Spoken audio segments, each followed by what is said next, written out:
The interpretation for the multiple qiraat is different for the Gandhi school and the rest of the Ummah for centuries. Is everyone wrong?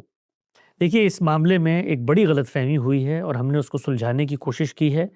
رسالت مآب صلی اللہ علیہ وسلم پر جب قرآن نازل ہو رہا تھا تو اس وقت آپ کے گرد و پیش میں ایسے قبائل تھے جو اس ایکسنٹ کے اندر، اس لہجے کے اندر قرآن مجید کو پڑھ نہیں سکتے تھے۔ جیسے آج بھی ہوتا ہے، بہت ساری اردو کی یا اور زبانیں ہیں، ان میں لہجہ مشترک نہیں ہوتا۔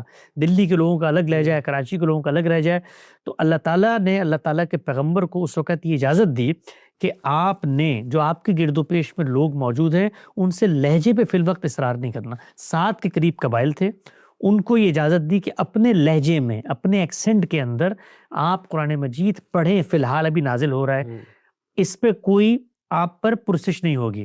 دوسری اجازت اللہ تعالیٰ کے پیغمبر نے یہ دی، اور خود اللہ تعالیٰ نے پیغمبر کو دی، کہ یہ موقع نہیں ہے کہ آپ اصرار کریں کہ ہر لفظ صحیح طور پہ ادا ہونا چاہیے۔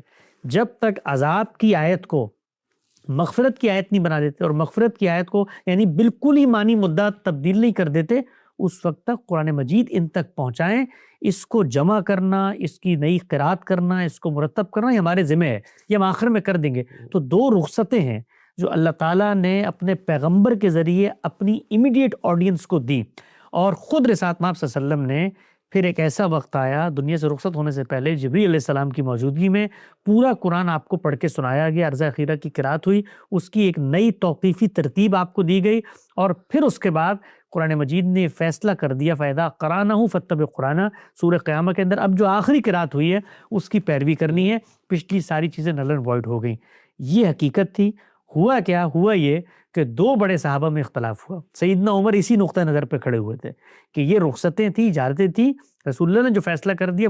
ایک دوسرے صحابی تھے، ابی بن کعب ان کا نام ہے، انہوں نے کہا جو رخصتیں ہمیں رسول اللہ نے دی تھی، ہم ان رخصتوں کو بھی منتقل کریں گے آگے، یہ کہہ کر کہ ہمیں یہ رخصت حاصل تھی اس زمانے میں۔ ایک لحاظ سے آپ یہ دیکھیے تو مسلمانوں کی کمال دیانت ہے کہ انہوں نے اس رخصت تک کو رسول اللہ صلی اللہ علیہ وسلم کی نسبت سے تھی محفوظ کر کے آگے منتقل کیا، لیکن اس کا جو نتیجہ نکلا وہ نتیجہ یہ نکلا کہ لوگوں نے سمجھا کہ یہ جو رخصتیں ہیں، قرآن اس طریقے سے الگ سے بھی نازل ہوا ہے، تو قرآن تو ایک ہی طریقے پہ نازل ہوا ہے۔ یہ رخصتیں تھی وقتی نوعیت کی، نہ ان کو تواتر حاصل ہے جس طرح قرآن مجید کی ان الفاظ کو، اس قرات کو حاصل ہے۔ یہ احاد کے طریقے پہ نقل ہوئی ہیں، ہسٹری کی بکس میں آئی ہیں، اور بعض لوگوں نے ان کے بارے میں بالکل ابتدا میں دعویٰ کرنا شروع کر دیا کہ یہ تو متواتر ہے۔ ان میں جزری ایک بڑے مشہور عالم ہیں، لیکن پھر خود انہوں نے اس پر رجوع کیا اور کہا لقد كنت اجنحت بهذا القول، کہ جو میں کہتا تھا یہ متواتر ہے، یہ متواتر نہیں ہے۔ تفصیل سے ہماری رائے پڑھنی ہے اس پہ تو 3 چیزیں دیکھ لیں۔ غامدی صاحب نے اپنی کتاب میزان میں قرات پہ بات لکھی ہے، ان کی کتاب مقامات کے اندر قرات کا اختلاف ہے، اور حال میں علم النبی کے اندر ہم نے جو یہ روایتیں ہیں کہ 7 حروف پہ قرآن نازل کیا، اس پہ ہم نے کام کیا۔